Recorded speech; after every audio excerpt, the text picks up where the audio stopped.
जी। और बुक सबसे इम्पोर्टेंट आज जो नर्सिंग की फील्ड में है उनको पता है कि कौन सी बुक सबसे इम्पोर्टेंट बुक है। एक तो जिसका नाम निकल के आता है पीआर यादव।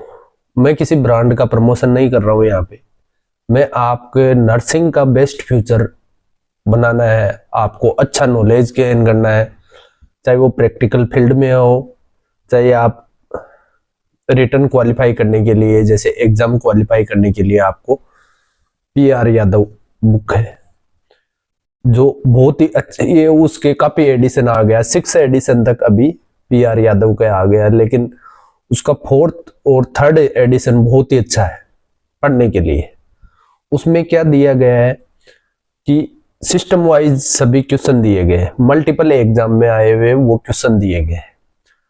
अब हम पीआर यादव का, मैं आपको जो ये फ्रंट दिख रहा है, ये लोगो वाली बुक है 4th एडिशन, जो पढ़ने के हिसाब से बहुत ही बेस्ट है।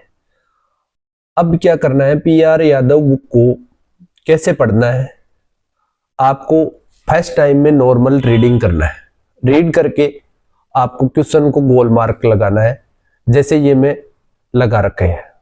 और जैसे ये आ गया, जैसे पीटीआईएनआर की वो वैल्यू आ गई, तो एपीटीटी लिख लेना है, पीटीआईएनआर, पीटी लिखना है, आईएनआर लिखना है। क्लोटिंग है, ब्लड क्लोटिंग टाइम है, ब्लीडिंग टाइम है। ये सारी चीजें हमारे को जहां जहां स्पेस मिलता है वहां पे आप लिख लो, या जो एक्स्ट्रा पेज चिपकाने के लिए आजकल मार्केट में मिलते, तो आप वो भी लेके अपने हाथ से आप लिख सकते हो। फर्स्ट राउंड में आपको रीड करना है, आपको कोई मतलब नहीं है इस चीज से कि आपको कितना याद हो रहा है या नहीं हो रहा है। एक बार आप बुक को रीड करो, आपको पता चल जाएगा कौन सा कंटेंट है।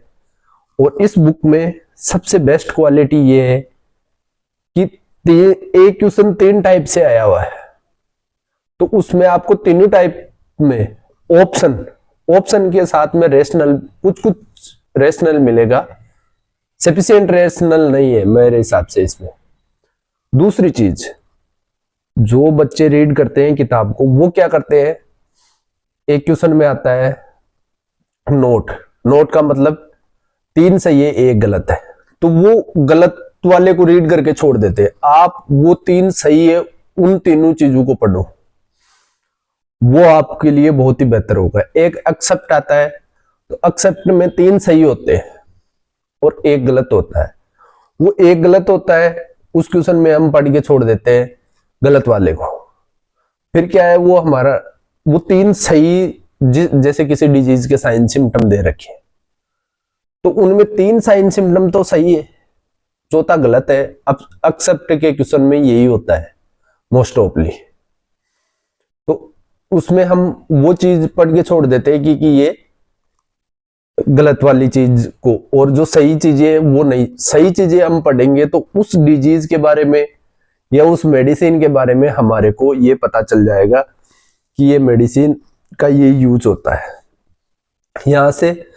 हाँ, और एक पॉइंट और है, पीआर यादव में चारों ऑप्शन आप पढ़ के उसका आंसर दो, जिससे आपको बेहतर नॉलेज होगा।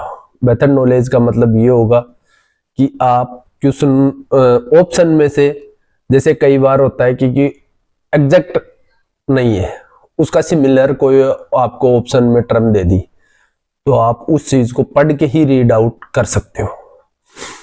फिर है, आपको में ये हाईलाइट पॉइंट दिख रहे हैं, पेन से, पेंसिल से भी कर सकते हो आप, पेन से भी कर सकते हो। जितने भी ये हाईलाइट पॉइंट दिख रहे हैं, ये आप जैसे एक बार रीड किया, सेकंड टाइम आप रीड करते हो, तो आपको जो जो चीजें समझ में नहीं आ रहे उनको हाईलाइट कर दो या उनको गोल मार्क कर दो। उससे क्या होगा, आपको पढ़ने में आसानी होगी। हर नर्सिंग में देखो एनाटॉमी फिक्स होती है, हार्ट है, हार्ट का वेट है, हाइट है, डिजीज है, वो फिक्स है। आपको एक बारी बैठ के पढ़ना है, वो आपको याद होना चाहिए, और वो चेंज नहीं होने वाला है बारी बारी। कम्युनिटी की डिजीज है तो कम्युनिटी की डिजीज है, साइकेट्रिक डिसऑर्डर है तो वो भी आपको सेम है। इसके 2 पार्ट होते हैं, पार्ट फर्स्ट, वॉल्यूम सेकंड। आप वॉल्यूम फर्स्ट भी लाओ, वॉल्यूम सेकंड भी लाओ। इसके साथ में आपको जैसे बारी बारी है डाटा है तो वो आपको याद नहीं होंगे। टर्मिनोलॉजी, आपको जब तक टर्मिनोलॉजी नहीं याद होगी, क्वेश्चन में एक टर्मिनोलॉजी है, एक होता है ओस्टियम, टोमी।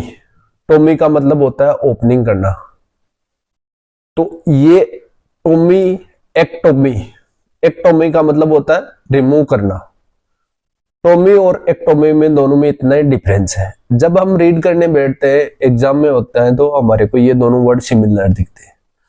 तो ये टर्मिनोलॉजी हमारे को अलग से बुक में अपने नोट्स बनाओ, साथ में एक रखो जिसमें अपने नोट बनाते रहो।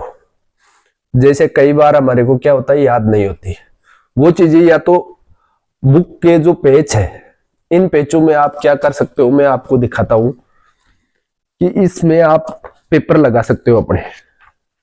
जैसे ऐसे पेपर लगा लिया आपने, ये पेपर है, इस पेपर पे आपने लिख लिया। जब भी आप इस बुक को आप ओपन करोगे तो आपको ये सबसे पहले आपको पेपर नजर आएगा। तो इस पे बारी बारी आपकी रीडिंग करोगे आप। इसको रीड करने से आपको इजी याद हो जाता है।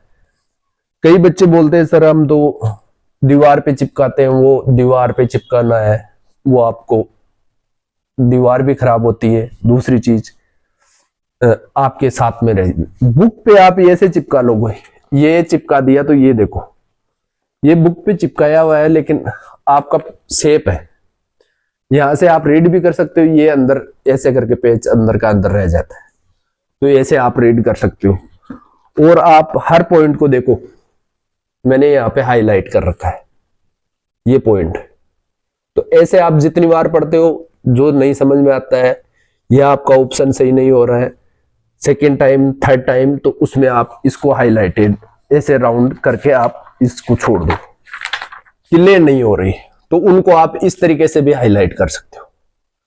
इस तरीके से हाईलाइट करने में आपका प्लस पॉइंट ये है कि जब आप इस किताब को ओपन करोगे तो आप जैसे डाइजेस्टिव सिस्टम पढ़ना है, अब आप पढ़ रहे हो पीडिया पढ़ने जाओगे तो आप ये तो नहीं है कि ऐसे खोलते ही आपकी बुक आ जाएगी। पीडिया के लिए एक एक पेज चेंज करना पड़ेगा, तो उसमें आपको ये दिखेगा हाईलाइटेड पॉइंट और आप इसको रीड करोगे। दूसरी चीज, जैसे मैंने अभी बताया कि आपको क्या क्या पॉइंट लिखने चाहिए। जैसे इस पेज के अंदर, ये पेज है कार्डियक सिस्टम का, इस पेज के अंदर आपको क्या क्या लिखा हुआ है, मेरा ऊपर लिखा है PTINR APTT सारी इस पेज में दे रखी है। वॉल्यूम PTINR के बारे में, INR के बारे में डिटेल दे रखी है, वारफेरिन हेपेरिन के लिए दे रखी है। तो मैंने नीचे लाइट देखो, कुछ पॉइंट इसमें नहीं लिखे हुए हैं PR यादों में, मैंने हाईलाइटेड करके मैंने पेन से लिख दिया कि सर्जरी से पहले वारफेरिन को 7 डे बिफोर होल्ड करना चाहिए, 6 से 8 आवर पहले हेपेरिन को होल्ड करना चाहिए। ये चीजें मैंने यहाँ पे मेंशन कर रखी है। तो ये से आप PR यादों को रीड कर सकते हो और अपने छोटे छोटे नोट्स बना सकते हो। ईयर के बच्चे बोलते हैं सर हमारे पास टाइम नहीं है। जॉब करने वाले बोलते हैं उनके पास टाइम नहीं है। भाई आपको टाइम तो नौकरी सरकारी चाहिए, तो आपको टाइम निकालना पड़ेगा। इसके लिए आप डेली या तो अर्ली मॉर्निंग का टाइम सेलेक्ट कर लो, तो उसमें आप चाहे दिन में कुछ भी करो, आप सुबह अपना काम कर गए, 100 क्वेश्चन डेली के रीड कर गए, आप एक महीने में 3000 क्वेश्चन रीड कर सकते हो आराम से। इस बुक के 3000 एक महीने में, कहीं भी कभी आप 100 भी क्वेश्चन रीड करते हो। बलवीर डूडी 370 के नाम से मेरी इंस्टाग्राम आईडी है। आपको कोई भी रिलेटेड क्वेश्चन से रिलेटेड है, कौन सी बुक पढ़नी है, कौन से कैसे तैयारी करनी है, इससे रिलेटेड कोई भी आपको प्रॉब्लम है तो आप मेरी वहां पे मैसेज DM कर सकते हो, आपको रिप्लाई मिलेगा। और चैनल को ज्यादा से ज्यादा शेयर करें, लाइक करें, सब्सक्राइब करें।